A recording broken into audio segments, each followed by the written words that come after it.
Все глубже и глубже становится пропасть, разделяющая граждан Украины, созданная законом Украины об обеспечении функционирования украинского языка как государственного номер 2704 от 25 апреля 2019 года.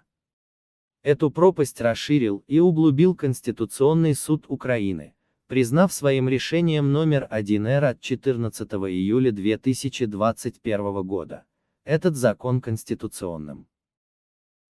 Мотивировочная часть этого решения размывает правовую основу суверенитета Украины, созданную результатами референдума, состоявшегося 1 декабря 1991 года, на котором граждане Украины поддержали Декларацию про государственный суверенитет Украины, принятую 16 июля 1990 года Верховным Советом Украинской ССР. В этой связи нужно заметить, что в тексте Декларации о суверенитете Украины, а именно в ее 8 разделе содержится указание о том, что Украинская ССР гарантирует функционирование украинского языка во всех сферах общественной жизни. К моменту провозглашения независимости Украины в 1990 году украинский язык в Украинской ССР уже имел статус государственного языка, в то время как русский язык имел статус языка межнационального общения в соответствии с Законом о языках в Украинской ССР номер 8312/11 от 28 ноября 1989 года.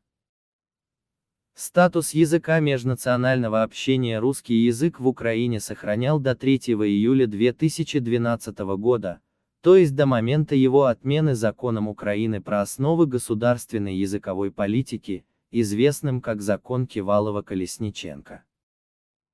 Но 28 февраля 2018 года решением Конституционного суда Украины Закон Кивалова-Колесниченко был признан неконституционным, и в принципе возникли обстоятельства для восстановления русским языком своего статуса языка межнационального общения в Украине, поскольку Закон Кивалова-Колесниченко, отменивший статус русского языка как языка межнационального общения, утратил юридическую силу.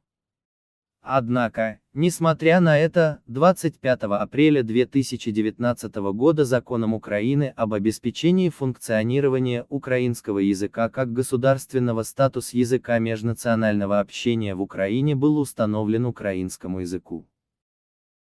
Манипуляции языковым вопросом в Украине привели к дискриминации прав русскоязычных граждан Украины, которая, начиная с 25 апреля 2019 года, приобрела черты геноцида граждан Украины, для которых русский язык является родным. Поэтому еще раз возвращаясь к юридическим обстоятельствам геноцида русскоязычных граждан Украины в Украине, я изучил материалы судебного производства Конституционного суда Украины по делу номер 1-Р, 2021 о конституционности Закона Украины об обеспечении функционирования украинского языка как государственного. В этих материалах содержится 6 частных мнений судей Конституционного суда Украины, принимавших участие в рассмотрении дела и принятии решения. Эти частные мнения дают основания считать, что решение Конституционного суда Украины от 14 июля 2021 года по признанию Закона Украины об обеспечении функционирования украинского языка как государственного является незаконным. Первое. Состав Конституционного суда был нелегитимен в связи с решением РНБО о запрете деятельности в качестве судей КСУ 2 судей, в том числе председателя суда Тупицкого. Такой вывод сделал судья Конституционного суда Литвинов. Второе. Производство по вынесению решения было незаконно, поскольку на момент его вынесения ряд положений Закона об обеспечении функционирования украинского языка как государственного, являвшегося предметом рассмотрения, не приобрели юридической силы. Такой вывод с учетом указанного обстоятельства сделал судья Конституционного суда Украины САС, На основании того, что статьей 150 Конституции Украины и статьей 8 Закона Украины про Конституционный суд Украины установлено, что предметом рассмотрения Конституционным судом Украины могут быть только действующие нормативно-правовые акты.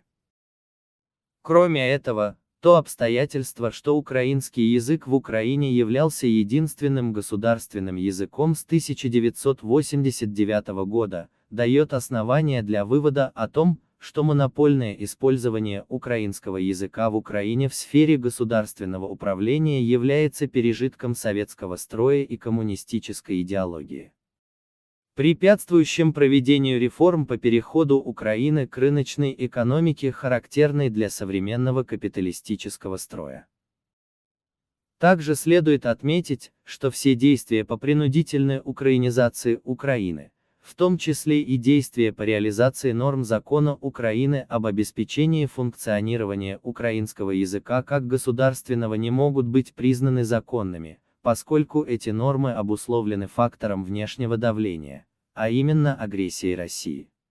Любой закон, а также любой договор, в том числе и конституционный, признается никчемным, если при его принятии имеют место обстоятельства принуждения, и в связи с этим отсутствует свободная воля субъектов властных полномочий или сторон договора.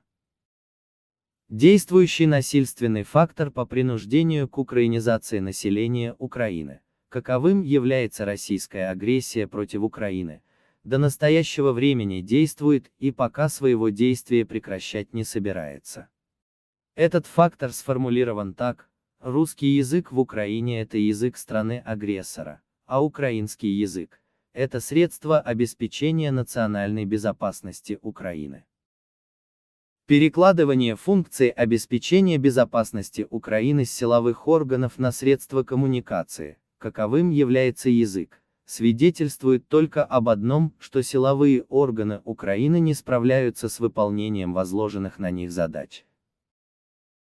И, наконец, последнее, в решении Конституционного суда Украины по признанию закона Украины об обеспечении функционирования украинского языка как государственного не учтен существенный исторический фактор, а именно установленный лингвистической наукой в лице академика Дмитрия Лихачева, факт происхождения современного русского языка от староболгарского церковнославянского языка.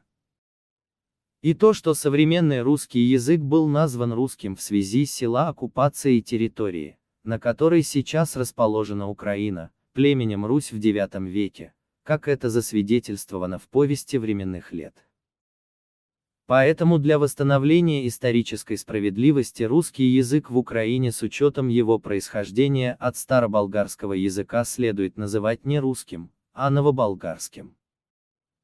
С учетом всего изложенного решения Конституционного суда Украины от 14 июля 2021 года по делу о конституционности закона Украины об обеспечении функционирования украинского языка как государственного не может быть признано законным, а сам закон Украины об обеспечении функционирования украинского языка как государственного не может считаться конституционным.